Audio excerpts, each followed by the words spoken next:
사랑하는 영락교회 지체들에게 주 안에서 평화 인사를 전합니다. 오늘은 2022년 9월 1일 목요일입니다.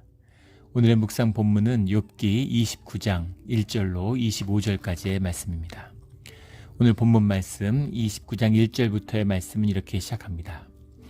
욥이 풍자하여 이르되, 지금 욥의 이야기가 이제 마지막 그 빌닷에 대한 세 번째 질문에 대한 마지막 답변이 계속 이어지고 있습니다.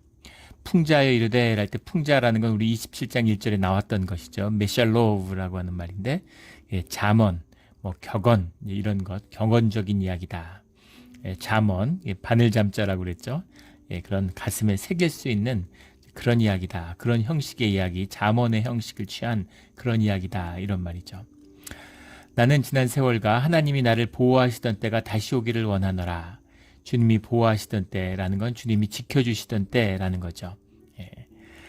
3절에 그때에는 그의 등불이 내 머리에 빛이었고 내가 그의 빛을 힘입어 암흑에서도 걸어 다녔느니라. 욥의 기억 가운데에서 주님이 함께 해주던 시간, 욥에 관한 주님의 축복이 무엇이었는지, 하나님과 함께하는 자의 복이 무엇인지가 우리 29장에 잘 드러나죠. 욥이 단순히 잘 살았다 이런 게 아니라 부자라 가지고 자녀가 많았다 이런 게 아니고, 그가 하나님과 함께하는 축복이 복된 삶이 무엇이었는가에 대한 욥의 고백이 29절에 잘 나와 있습니다. 등불, 빛이라고 하는 것은 우리 여러 가지 의미가 있지만 대표적인 게 시편에 나오는 시편 18편에 보면 이것이 생명과 번영을 상징하는 것이 빛이죠.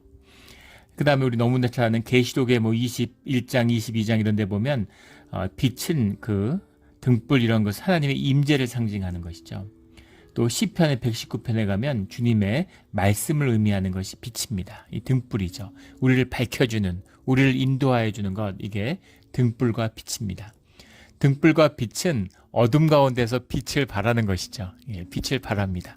어두워질수록, 어둠이 깊을수록 점점 더 밝은 빛으로 삶에 대한 소중한 인도로 우리에게 다가오는 것, 이것이 등불과 빛의 의미죠.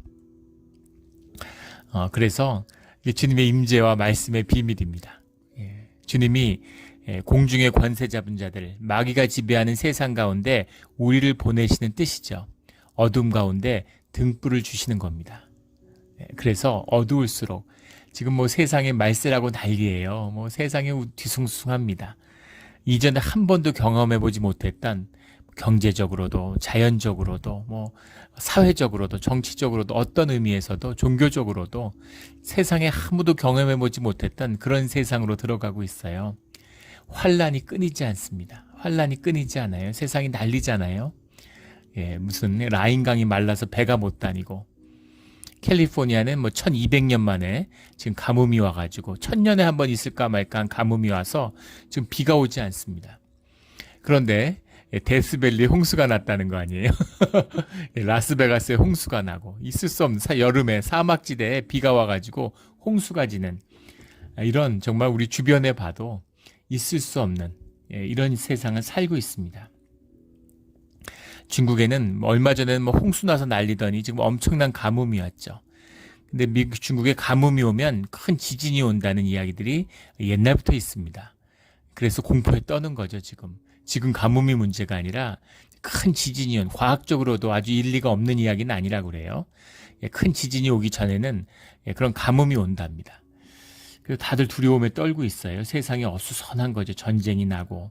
이런 어둠 속에 있을수록 주님의 말씀, 주님의 인도하심을 받는 그 빛을 바라는 거죠. 그것이 주님의 인도하심입니다. 이런 세상을 보고 두려워하는 것이 아니라 이런 어려움 속에서 주님의 말씀을 붙들고 주님의 깊은 이 환난 가운데 숨겨진 주님의 보호하심, 주님이 지켜주시는 이런 때가 되기를 예수 그리스도의 이름으로 축원합니다. 4절에 내가 원기왕성하던 날과 같이 지내기를 원하노라. 그때는 하나님이 내 장막에 기름을 발라주셨도다. 원기왕성하던 날, 원기왕성하다라는 게 하테피라는 말인데, 하타피라는 말이 가을이라는 말이에요. 수확의 계절이죠. 그래서 가을에 청고마비의 계절, 말이 뚱뚱해지는, 잘 먹어서 먹을 게 많으니까 수확을 의미하는 거죠. 가을입니다. 왕성하던 날, 내가 좋으던 시절, 내 전성기 때, 예. 한국에 가니까 요 인터넷 이런 데 보면은 한국에서 젊은이들이 나의 리즈 시절 뭐 이런 표현을 많이 쓰더라고요. 난 처음 들어보는 말이라서 그게 어디서 왔을까? 리즈 시절이 뭘까 도대체?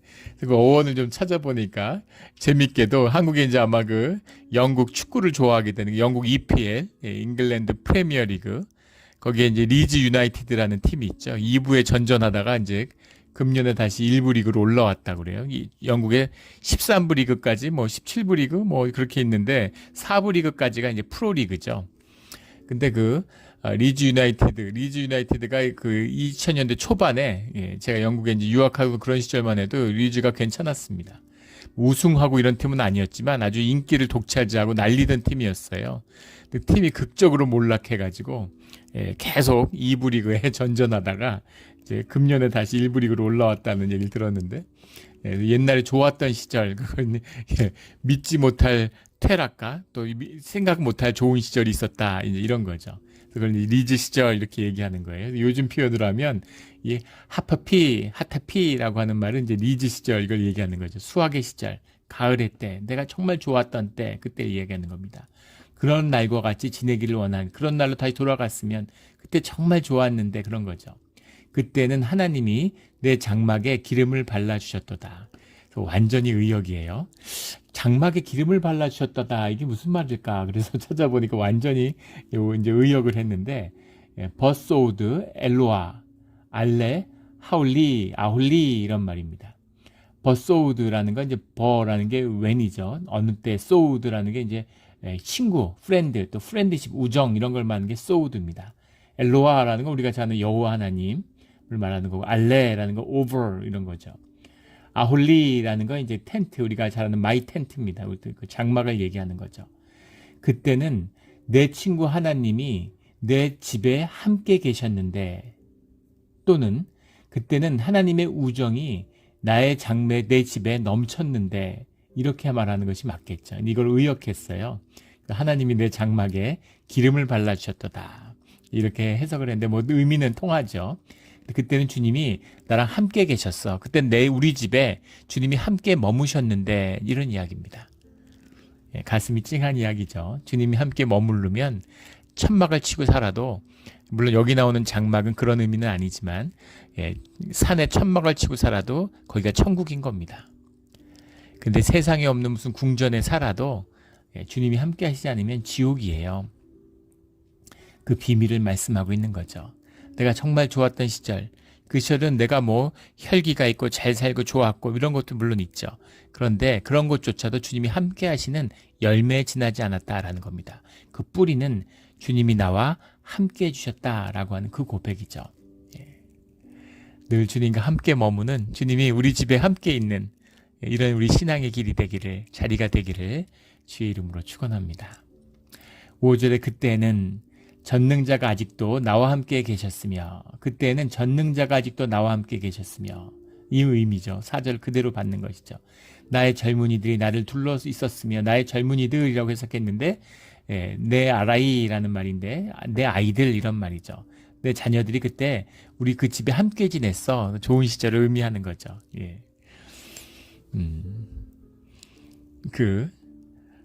우리 이제 큰애가 LA 살잖아요. 둘째도 이제 내년이 되면 집을 떠날 텐데, 셋이 있다가 아이가 둘이 있어도 예전과 또 달라요. 큰애가 오면 또 활기가 넘치죠. 이런 생명이 주는 그 즐거움, 생명이 연합하는 기쁨, 이 가정 가운데 넘쳐야 되는 거죠. 아이들 키울 때 다 고생스럽고 힘들었지만 우리 교회 권사님들이 다 그런 얘기 하시잖아요. 그때가 좋았다고. 아이들 떠나기 전에 아이들 키울 때 같이 빡짝빡짝 대면서 아이들 도시락 싸고 이럴 때 그때가 정말 좋았다고 그렇게 이야기하는 거죠. 그 생명의 왕성함, 그 즐거움, 그 기쁨. 저희 어렸을 때 봉천동에 살았는데 저희 집에 뭐 저희 식구만 해도 7명이었지만 뭐 시골에서 올라와 있고 그런 가족들 다 하면은 10명이 넘었어요. 한 뭐 10대 명이 살 때도 있었습니다. 그때는 뭐 김장을 하면 트럭으로 그 배추를 실어 왔던 화물 트럭 같은 걸로 어마어마하게 김장을 담궜던 기억이 어릴 때 있습니다. 근데 그런 때 아주 신나고 재밌었던 축제 같았던 그런 기억이 있어요. 막 박짝박짝하고 방 같이 쓰고 복잡했지만 하지만 즐겁고 재밌었던 거죠.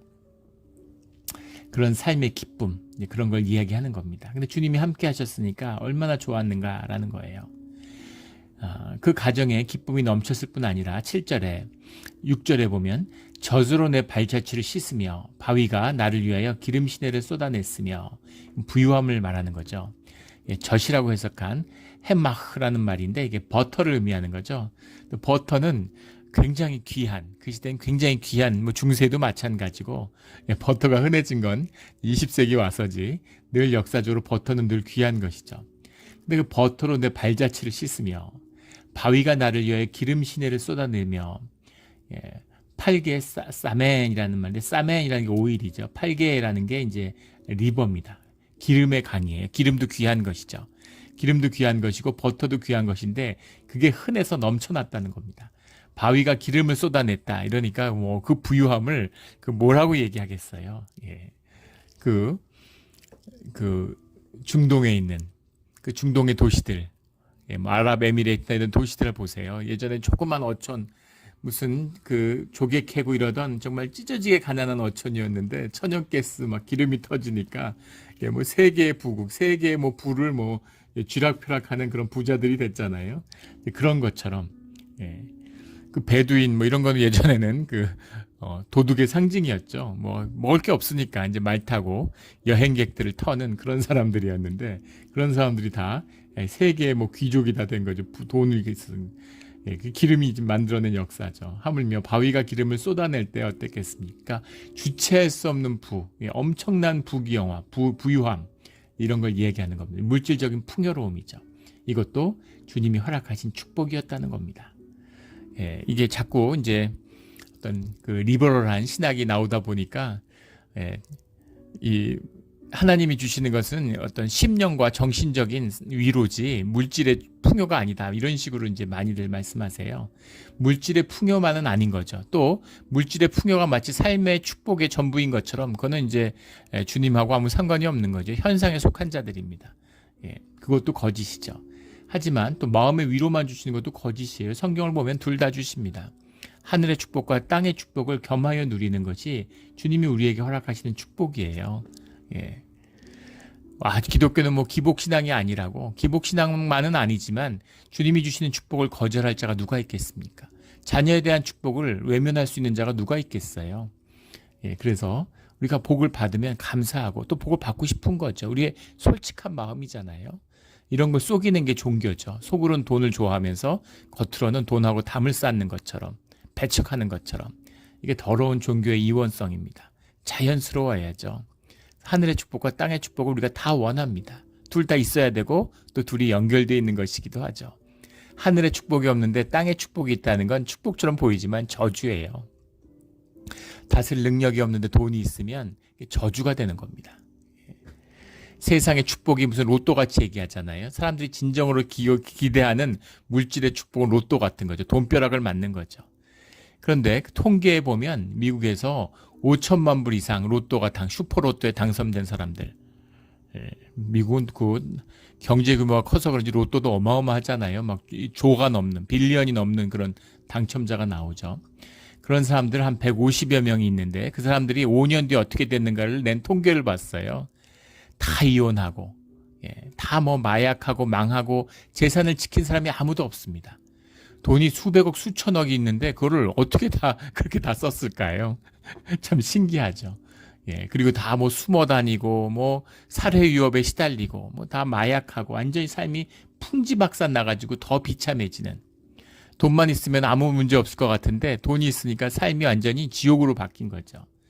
이것이 진리의 이런 세상을 움직이는 섭리의 단면이다라는 겁니다. 우리 땅의 축복과 하늘의 축복을 겸하여 누리는 그런 우리 모두가 되기를 주의 이름으로 축원합니다. 7절에 그때에는 내가 나가서 성문에 이르기도 하며 내 자리를 거리에 마련하기도 하였느니라. 성문에 나간다는 얘기는 성문 앞에 재판장이 있잖아요. 성문 앞에 광장이 있고 그 안에 재판정을 세우는 거죠. 그래서 거기 나갔다는 건 이제 그 재판의 자리에, 공의의 자리에 초대받았다는 겁니다. 그 얘기는 세상의 지도자였다는 거죠. 부유하고 돈만 많은 게 아니라 그 세상에 영향력 있는 지도자였다. 사회의 지도자였다. 내 자리를 거리에 마련했다. 이 같은 얘기죠. 그런 영향력 있는 사회의 지도자로서의 위치, 권력, 명예 이런 것도 부와 함께 같이 갖추고 있었다라는 겁니다. 8절에 나를 보고 젊은이들이 숨으며 노인들은 일어나서 서며 9절에 유지들은 말을 삼가고 손으로 입을 가리며 10절에 지도자들은 말소리를 낮추었으니 그들의 혀가 입천장에 붙었느니라. 젊은이들이 숨고 노인들이 일어났다라는 건 이제 그렇게 예우를 하는 거죠. 그래서 욥이 굉장한 영향력과 명예를 같이 가지고 있었다는 거예요. 권력도 있고 부도 있고 명예도 있는 겁니다. 영향력을 갖고 있는 거예요. 사람들이 다 그 사람의 말에 귀를 기울이고 그 사람의 영향력을 받고 있다는 이야기죠. 그래서 그의 깊은 영향력, 간디 같은 사람. 인도는 250개의 나라의 연합 왕국이었는데 왜 250개로 쪼개지지 않고 한 나라가 됐을까? 그 역사학자들 뭐 여러 가지 분석들을 하는데 대개 동의하는 한 가지 사실은 간디 때문이라는 거예요. 간디가 없었으면 250개 나라로 쪼개지고 말았을 거라는 겁니다. 그 간디의 영향력, 간디가 뭘 해요? 맨발로 다니고 옷 한 벌 걸치고 다니면서 배틀로 옷이나 짜고 이러는 거잖아요. 근데 그의 절대적인 영향력, 이런 걸 의미하는 거죠. 그렇게 막대한 존경과 영향력을 가진 그런 사람이었다라는 거죠. 11절에 귀가 들은 즉 나를 축복하고 눈이 본 즉 나를 증언하였으니 이것은 하늘의 축복을 표현하는 상징적인 표현입니다. 귀가 들은 즉 나를 축복하고 눈이 본 즉 나를 증언하였으니 누구도 의심하지 않는 하나님의 축복이 완전히 실현된 그런 삶이었다라는 거죠. 누가 봐도 야, 저 사람 복 받았구나. 야, 저렇게 됐으면 좋겠는데 하나님이 축복하셨구나 라고 하는 다 본 사람은 증인이 되고 하나님이 함께 하시지 않으면 이럴 수가 없어. 이렇게 다 갖출 수가 없어. 이렇게 다 누릴 수가 없어. 이런 것이죠. 뭐 규모의 차이는 있을지언정 신앙생활 하다 보면은 정말 그 신앙의 뿌리가 깊게 내려져서 그 축복을 누리는 가정들이 아주 드물지만 있습니다. 그런 걸 보면 정말 부럽죠. 야, 이 믿음 생활을 잘하면 신앙의 길이 반듯하게 그 길을 가고 아이들을 그렇게 키우면 이런 복을 누리는구나 라는 걸 보여주는 가정들이 있습니다. 소망이 생기는 거죠. 그런 거죠. 귀가 들은 즉 축복하고 눈이 본 즉 증언하였다. 이런 겁니다. 12절에 이는 부르짖는 빈민과 도와줄 자 없는 고아를 내가 건졌음이라. 그가 그런 부유함과 영향력을 지닌 자였는데 빈민들과 도와줄 수 없는 고아들, 어려운 사람들을 도와줬다는 거죠. 13절에 망하게 된 자도 나를 위하여 복을 빌었으며 과부의 마음이 나로 말미암아 기뻐 노래하느니라. 과부를 돕고 고아를 도우니까, 가난한 자들을 도우니까 망하게 되는 자들도 욥은 잘 돼야 돼. 욥을 위해 복을 비는 거죠. 욥이 잘 돼야 우리도 잘 되는 거야. 욥이 망하면 안 되는데 이런 이야기들 다 한다는 겁니다.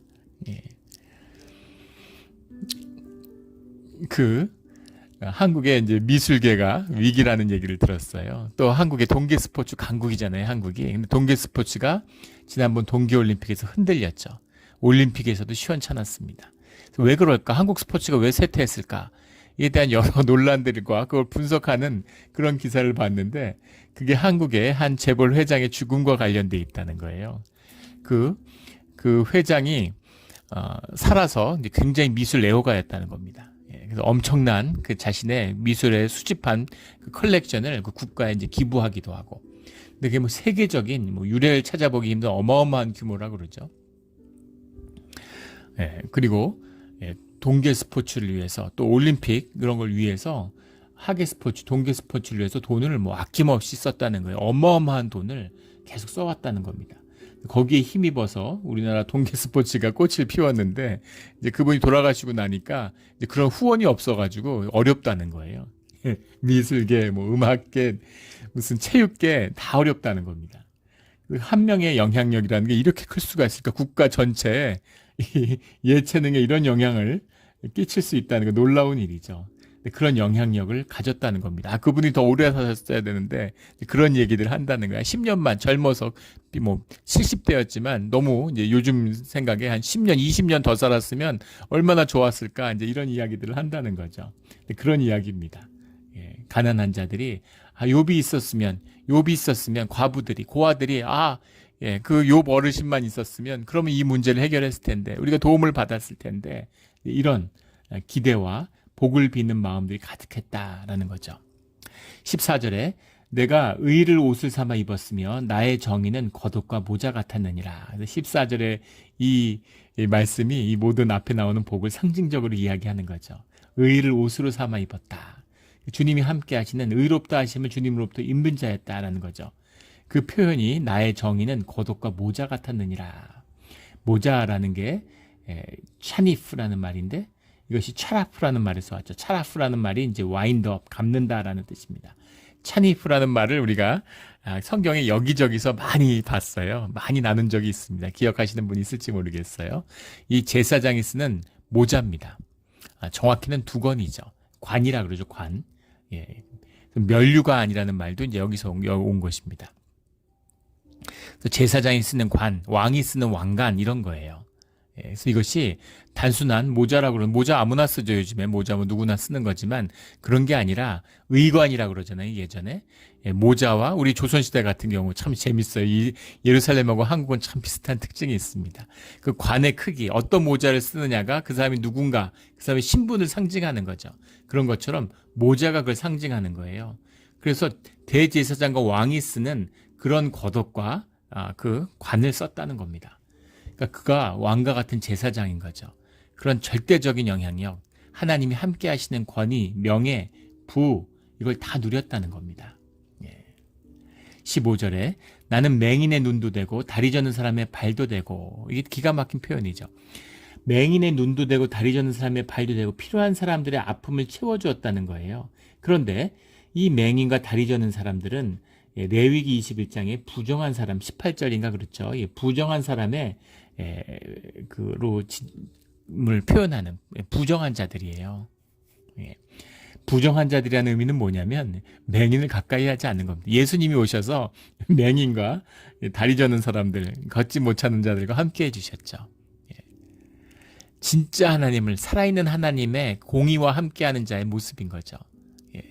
율법이 뭐라 그러든 그런 걸 뛰어넘은 자라는 겁니다. 하나님의 임재가 함께하고 있으니까 주님의 뜻에 순종하는 자니까. 그러니까 주님 안에서의 당당함인 누가 율법의 권위가 있고 율법의 권세가 있는데 누가 이런 걸 함부로 하겠어요. 근데 그걸 뛰어넘는 하나님의 자비와 긍휼이 있다는 겁니다. 그 부정함을 멀리하라는 이야기지 그 사람들을 정죄하고 종교적으로 멀리하고 왕따시키라는 이야기가 아니잖아요. 그 사람들을 향한 긍휼과 자비를 나누는 거죠. 이 의미입니다. 이 의미예요.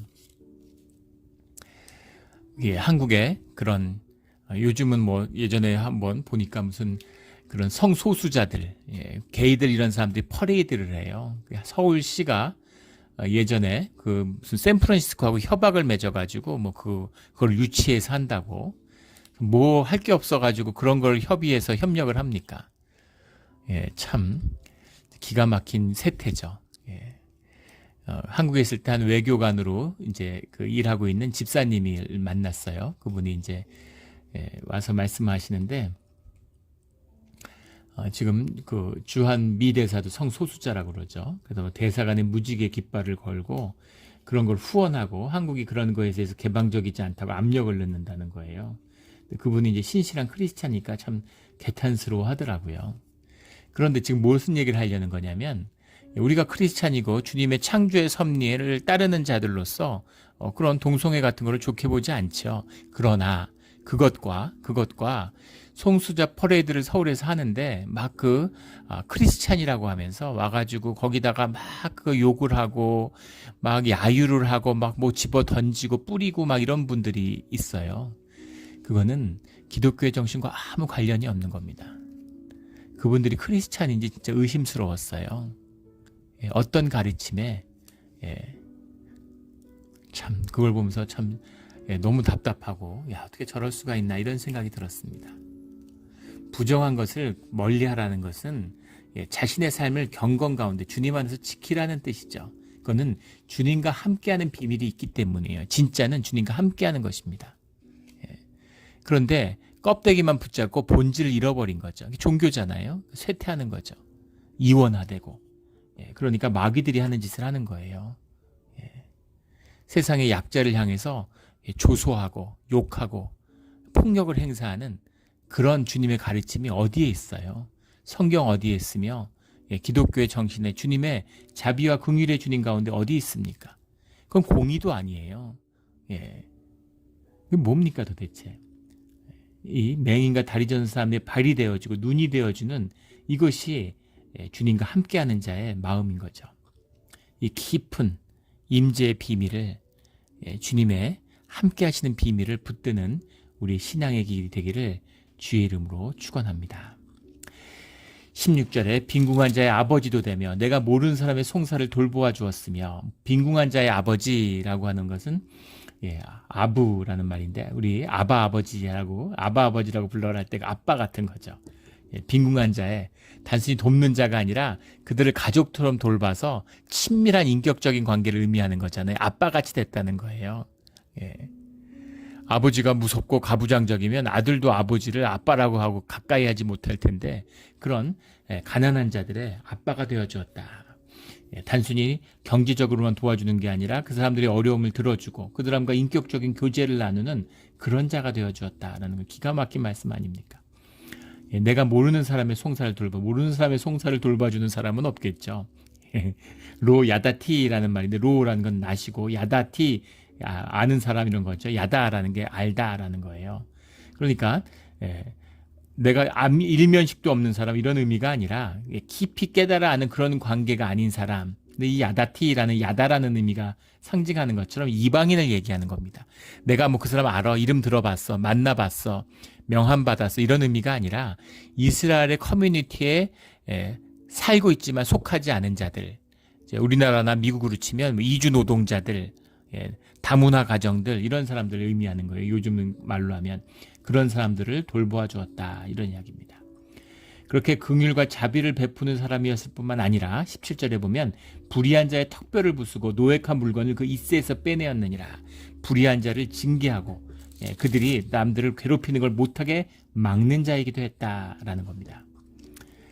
19절에 내 뿌리는 물로 뻗어나가고 이슬이 내 가지에서 밤을 지새고 갈 것이며, 이것도 기가 막힌 표현이죠. 시편에 나오는 것처럼 강가에 심기운 나무와 같이 그 생명의 근원과 맞닿아 있고, 또 그렇지 않을지라도 이슬이 가지에 적셔서 우리 카멜 저 파시픽 그로브에 살잖아요. 파시픽 그로브가 바닷가인데 그 웅덩이 같이 산으로 가로막혀서 분지죠. 완전히 터널같이. 카멜밸리에 이제 속해 있으니까 거기가 이제 날씨가 더우면 안개가 껴서 LA가 100도인데 저희 동네는 뭐 60도 이렇죠. 산호세는 한 85도 되고 이런 거잖아요. 근데 아침이 되면 그 온도차가 심하니까 이슬이 내려요. 비 내리는 것 같습니다. 완전 푹 젖어 있어요. 밤에 비 왔나 이 정도죠. 그 물을 한 번도 안 줘도 나무들이 너무 잘 자랍니다. 소나무들이 그렇게 우거지고 절경이죠. 이런 걸 얘기하는 거예요.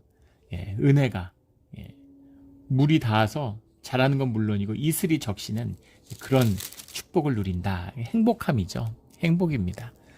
나로 인해서 사람들의 삶이 피어나는 것, 이게 행복의 본질이에요. 내가 돈 많다고 행복할 것 같습니까? 그렇지 않죠. 내가 성공했다고 행복할 것 같아요. 그건 내 에고잖아요. 남하고 차별하는 차별의식에서 비롯되는 거, 이게 에고의 본질이잖아요. 거짓입니다. 그래서 처음엔 좋은 것 같아요. 근데 문제는 거짓이기 때문에 채워지지가 않는다는 겁니다. 실체가 없어요. 그러다 보니까 끊임없이 바닷물을 마시는 것처럼 끊임없이 점점 더 목말라지는 거죠. 더 성공해야 되고 더 끌어모아야 되고 그렇게 끌어모으다가 써보지도 못하고 떠나는 것. 이게 마귀의 계계잖아요. 세계에서 제일 비싼 집, 제일 부잣집이 어디 있는가? 다큐에서 그걸 소개하는데 궁금하죠.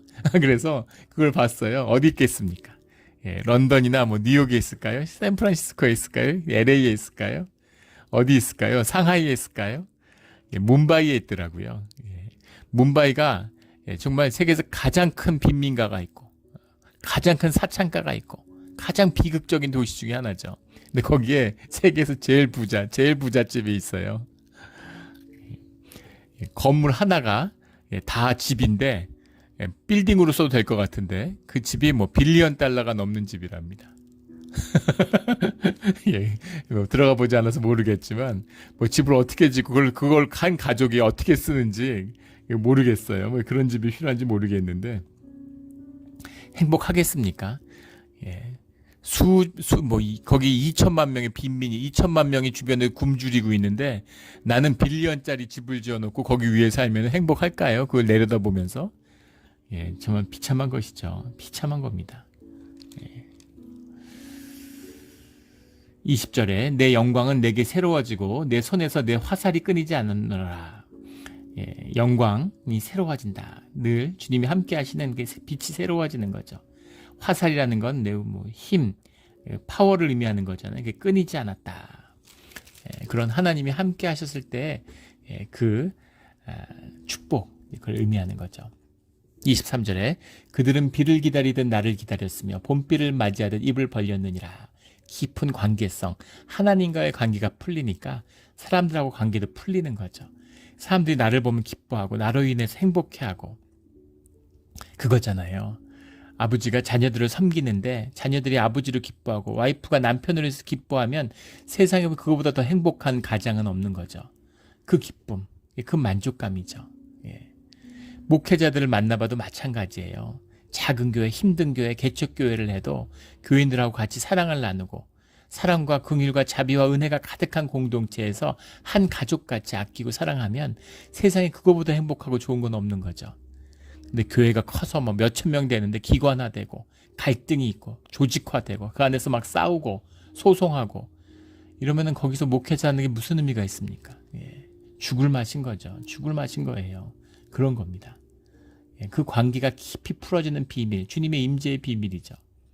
비를 기다리듯 나를 기다리고 봄비를 맞이하듯 입을 벌렸느니라. 그러니까 주의를 이런 마음으로 기다리고 서로가 비를 기다리듯 서로를 기다리는 그런 우리 영락교회, 우리 몬트레 영락 공동체가 되기를 주의 이름으로 축원합니다. 예. 이 축복이 우리와 함께해야 하는 것이죠. 이렇게 아름다운 시절, 주님의 임재의 비밀이고 이것을 경험한 욥은 이것을 다시 주님을 만나서 이 기쁨이 이 열매를 기다리는 게 아니라 이 뿌리를 기다리는 거죠. 이 모든 것이 주님의 임재, 하나님이 우리 집에 함께 계셨다라고 하는 이 고백 가운데 담겨있기 때문입니다. 예, 우리 교회가 어렵다고 난리예요. 예, 그런데 교회가 어려운 정도가 아니라 앞으로 다음 세대는 앞으로 10년, 20년 지나면 지금은 아주 좋았다는 얘기를 할 겁니다. 그런데 세상은 사과가 썩는 걸 보고 사과가 썩었다고 난리지만 썩어야 되는 거예요. 다 썩고 나면 씨앗이 시작하는 겁니다. 씨앗의 역사가 새로운 생명의 역사를 시작하는 거죠. 그걸 준비하는 때, 그것이 지금입니다. 이때예요. 진짜 교회, 진짜 복음. 그것이 회복되는 우리 교회를 보고 살아가는, 이루어가는 우리 신앙의 자리가 되기를 주의 이름으로 축원합니다. 아멘. 함께 기도드리겠습니다.